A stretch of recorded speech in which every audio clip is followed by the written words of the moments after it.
You press the flush button on a plane and something disappears in less than a second. There is a loud, violent whoosh. Everything vanishes. And then you stand there for a moment wondering, where did that actually go? Did it get stored somewhere on the plane? Did it get dropped into the sky? Is it falling towards someone's backyard right now at 35,000 feet? These are the questions most people never ask out loud, but everyone quietly thinks about. And the answer is nothing like what most people imagine. Welcome to Simple Concepts Explained.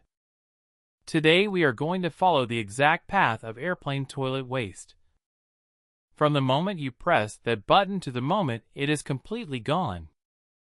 And along the way, we are going to destroy one of the most persistent myths in aviation. Let us start with the most common belief. A large number of people genuinely think that airplane waste gets released into the open air during the flight. And honestly, it is not a crazy assumption. You are at an extreme altitude. The air outside is thin and freezing. The pressure inside the cabin is carefully controlled. It feels like the kind of environment where a simple release valve could solve everything. Why carry the weight of stored waste for an entire flight when you could just let it go? The idea sounds almost logical. But it is completely false. No commercial aircraft in operation today releases a single drop of waste while in the air. Not intentionally. Not ever. So what actually happens? It starts the moment you press flush. Unlike a toilet at home, which uses gravity and a large volume of water to push waste down and away, an airplane toilet uses air pressure. The system is called a vacuum toilet. When the flush valve opens, outside air is used at lower altitudes, and onboard vacuum generators take over at cruising altitude. The result is a rush of air that pulls everything through a narrow pipe at extremely high speed. That loud sound you hear is not water. It is air doing all the work. The entire process uses less than half a liter of water per flush. A standard home toilet uses anywhere from 6 to 13 liters. On a long international flight carrying 300 passengers, that difference in water weight alone saves a significant amount of fuel.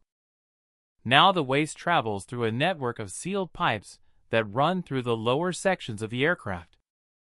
These pipes are insulated and engineered to handle extreme temperature changes, because the outside of the aircraft can drop to -50 degrees Celsius or lower.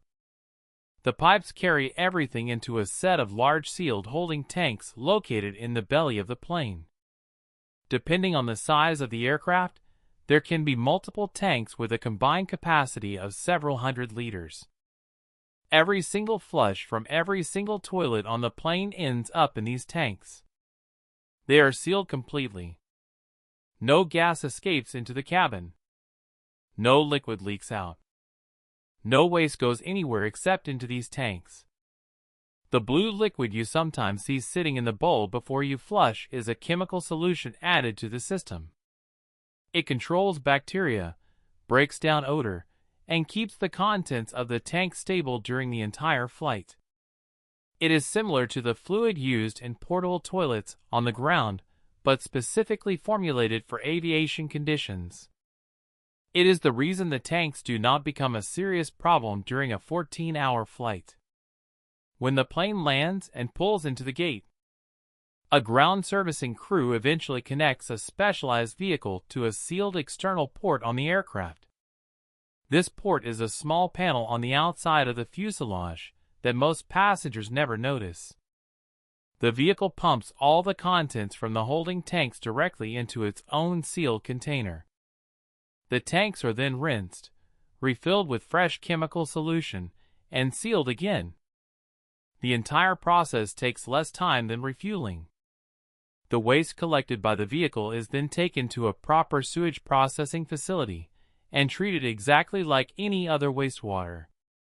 From that point, it enters the same system as everything else. There is nothing extraordinary about the final destination. The extraordinary part is everything that happens between the flush and the landing. So where does the myth come from?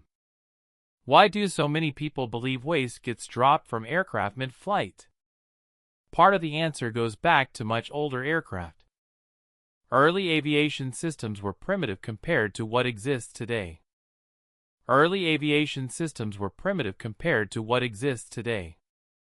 Stories from that era spread and survived long after the technology changed completely. But the bigger source of the myth is something that is actually real, just extremely rare and completely unintentional. Sometimes a very small amount of liquid can leak from the external service port on the aircraft.